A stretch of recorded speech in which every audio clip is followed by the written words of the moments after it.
About 150 years ago, on March 30, 1867, the map of the US was changed with the stroke of a pen.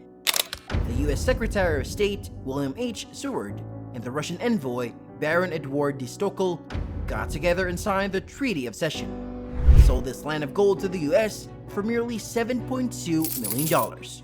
Yes, you heard it right.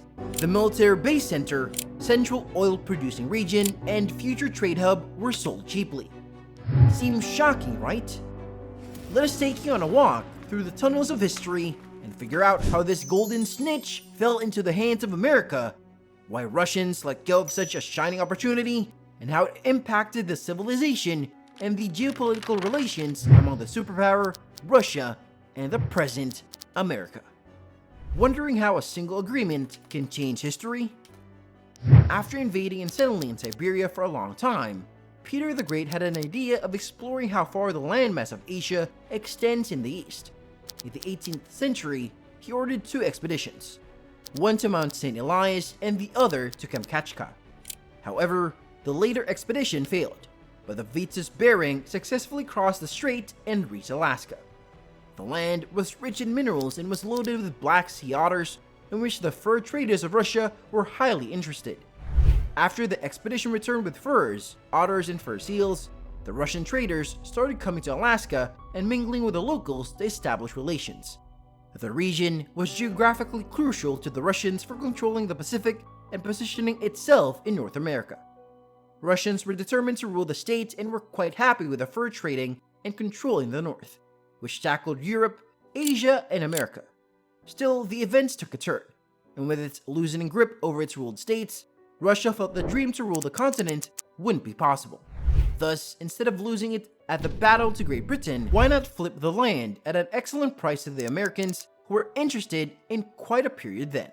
After the arrival of Russian hunters and fur traders in Alaska, the native people caught the foreign disease, and a considerable number died and suffered. By the end of the 18th century, Shilikhov founded the Three Saints Bay colony on the island of Kodiak. He lived there for around 2 years and returned to Russia, sending his substitute, Alexander Baranov, to Alaska. What happened in the meantime is interesting. Fur trade centers were established, and by 1790, the American-Russian Company was founded, which gave the monopoly over Alaska to Baranov. He extended the trade to the west of North America and beyond. The traders made good relationships with the Californian Spaniards and set up their settlement in 1812 at Fort Ross. However, the British and the Americans did not let Russia claim the northern coast of America, and they had to retreat to the north, the south border of Alaska. The trade was going well, but there was a decrease in the population of sea otters. Plus, the number of Russians was still low.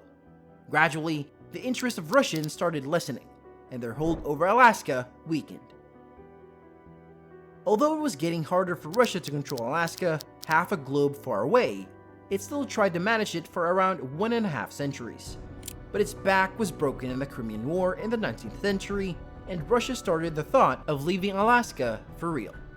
Russian, at heart, still knew there was much more in Alaska to be explored, but the situation at the time was not promising. With the reduction of sea otters, fur trading seemed to decline in the future.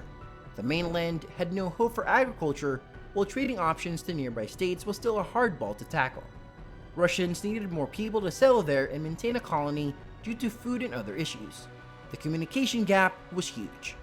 So, 30 years down the lane, Russians thought it would be a great idea to give up its dream and sell Alaska to the US at a good bargain before Britain captured it, and Russia had to face further damage to its self-esteem. Now here, the story gets more interesting. With all the geopolitical consequences and visibly barren and useless pieces of wild land, what was that Americans sought to close a deal in Alaska with Russia? Well, the US government of the time was expanding its control from Oregon and Texas and acquiring California after the war with Mexico.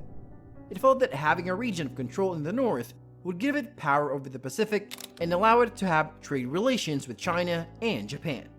Moreover, if Britain gets a hold of Alaska, it might hurdle their control and rise as the Pacific power. Not only was the power control and geographical location prime, but Alaska had vast reserves of natural minerals, oil, fish, and gold, which proved to be a solid vision for the future. For $7.2 million, the US gained about 307 million acres of land, making it one of the biggest states in the country. On this much land, there was a potential of billions of dollars of oil, fur, whale, timber, and coal barrels. Not only does the state have significance for its natural resources, but it also provides an excellent position for military bases in Fairbanks and connects the country to the Arctic.